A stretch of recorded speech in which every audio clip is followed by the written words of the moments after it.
All right, here we go. Got a pan, everyone. Right. This is the part that takes a little while. All right, where are we? There's me. Hey, Jim. There you go.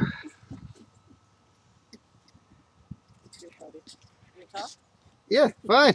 You guys can say hi. It's good. Just don't disrupt. Just don't disrupt the speech. That's all. Here we go. Nice little breeze there.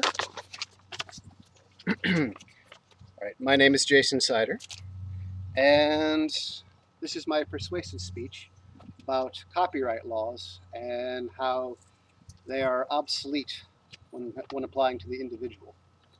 So we're all familiar today with copyrights and some of the effects that they have upon our lives.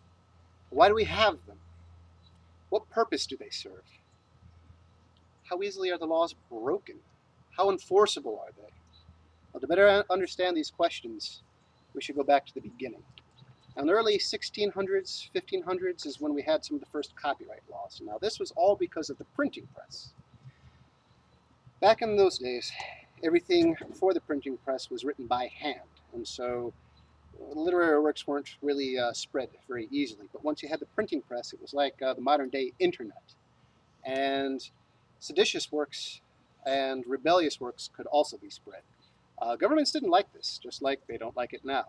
And they enacted some of the first copyright laws. Specifically, England back in 1557 chartered the Worshipful Company of Stationers and Newspaper Makers. Only works that were registered with them were considered lawful. Everything else was unlawful. It wasn't even public domain. It was forbidden. But about 137 years later, fortunately, they lost their charter. And in 1710, you had the Statute of Anne. Changed everything. Previous to this, if you wrote a work, you had copyright for life. This made it only 14 years. And so works were able to be spread then because of this. In France, also, in 1793, they were having a lot of reformation with their stuff. And they also decided to include artists or artworks and compositions of music. Those also had copyright protection. Now, the United States didn't really have any copyrights until about 1790. In 1790, you had the Copyright Act of 1790. It was kind of like the Statute of Anne. It gave 14 years plus another 14 years of protection if the author survived the first term. Then you had the Berne Convention of 1886. This is where a bunch of countries got together and decided that they will respect each other's copyright laws. And so copyright started to become a bit more international. So copyrights began as control and then turned more into trade regulation. What do they apply to? Well, they're applied to artists and composers, as I mentioned before, thanks to France, as well as literary works. But the one really important thing today is they also apply to digital media. Thanks to the Digital Millennium Copyright Act that was passed in 1996 by Congress. This treats all computer programs as literary works. It also criminalizes any behavior that goes around any protection for those copyrights. So cracks, key generators, things like that are illegal. You can't use those. It also extends copyright infringement to the internet. So how difficult is it to enforce these laws? Well, corporations, it's very easily enforced with corporations. Most major lawsuit cases have been held against corporations, not against individuals. But they haven't stopped trying to go for the individuals because it's the individual person who breaks the laws more than anything else. So the CEG, Copyright Enforcement Group, was formed. They track over 10,000 titles right now.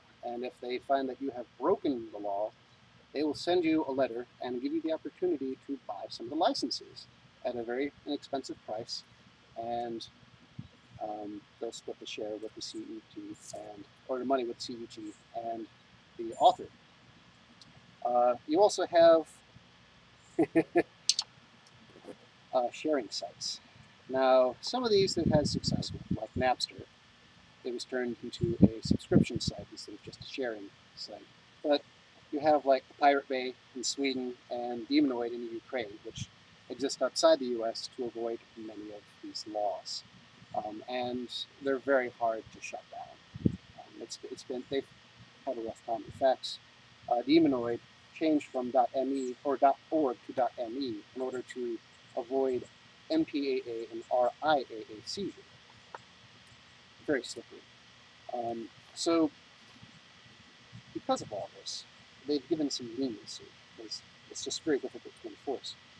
You can now legally circumvent the digital protection on DVDs, but only for the purposes of education, non-commercial videos, and documentaries. Also, you can alter applications with the computer to enhance its interoperability, as in jailbreaking your iPhone.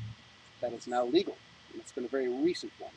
Also, the Fairness in Music Licensing Act of 1998 is a great thing for music, because you can play music anywhere, but you couldn't do it exactly legally.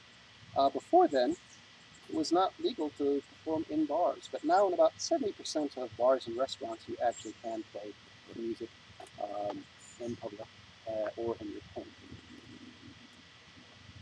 So,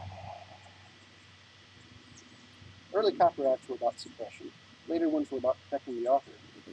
Modern ones, though, are about the money.